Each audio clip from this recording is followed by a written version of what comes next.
കോടിയേരി ബാലകൃഷ്ണന്റെ പയ്യന്നൂർ വിവാദ പ്രസംഗത്തിന് എം.ടി. രമേശ് നൽകിയ മറുപടിക്കെതിരെ പി. ജയരാജൻ രംഗത്തെത്തി. എം.ടി. രമേശിന്റെ പ്രസ്താവന ജനാധിപത്യത്തിനും മതനിരപേക്ഷതയ്ക്കുമെതിരാണ് എന്ന് അദ്ദേഹം പറഞ്ഞു. അക്രമത്തിലൂടെ പാർട്ടിയെ തകർക്കാനുള്ള ആർഎസ്എസ് ശ്രമത്തെ ചെറുത്തു തോൽപ്പിക്കുമെന്നും പി. ജയരാജൻ പറഞ്ഞു. കഴിഞ്ഞ ദിവസം പയ്യന്നൂരിൽ നടന്ന പ്രതിഷേധ കൂട്ടായ്മയിലാണ് കോടിയേരി ബാലകൃഷ്ണന്റെ വിവാദ പ്രസംഗത്തിന് ബി.ജെ.പി. സംസ്ഥാന വൈസ് പ്രസിഡന്റ് എം.ടി. രമേശ് മറുപടി നൽകിയത്. പാടത്ത് പണി തുടരുമെന്നും വരമ്പത്ത് കൂലിവാങ്ങലല്ല പൊന്നുവിളയിക്കലാണ് ലക്ഷ്യമെന്നുമായിരുന്നു എം.ടി. രമേശിന്റെ പ്രസ്താവന.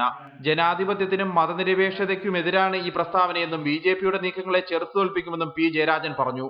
സംഘപരിവാര നേതാക്കന്മാർ പയ്യന്നൂരിൽ നടത്തിയിട്ടുള്ള പ്രസംഗം അത് CPM-നെതിരായിട്ടല്ല ഞങ്ങൾ കണക്കാക്കുന്നത്, ജനാധിപത്യത്തിനും മതനിരപേക്ഷതയ്ക്കും എതിരായിട്ടുള്ള ഒരു വെല്ലുവിളിയും ഭീഷണിയുമാണ്.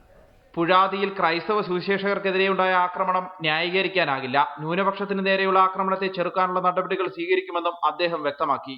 ന്യൂനപക്ഷങ്ങളെ ആക്രമിക്കുന്ന ശൈലിയാണ് വളപട്ടണം പോലീസ് സ്റ്റേഷൻ അതിർത്തിയിൽ ഇന്നുണ്ടായിട്ടുള്ളത്. അത് ജനങ്ങൾ തിരിച്ചറിഞ്ഞിട്ടുണ്ട്. അതുകൊണ്ടാണ് DYFI പോലെയുള്ള പ്രസ്ഥാനങ്ങൾ അതിനെതിരായിട്ടുള്ള നല്ല പ്രചാരവേലയുമായിട്ട് മുന്നോട്ട് വന്നത്. റിപ്പോർട്ടർ, കണ്ണൂർ.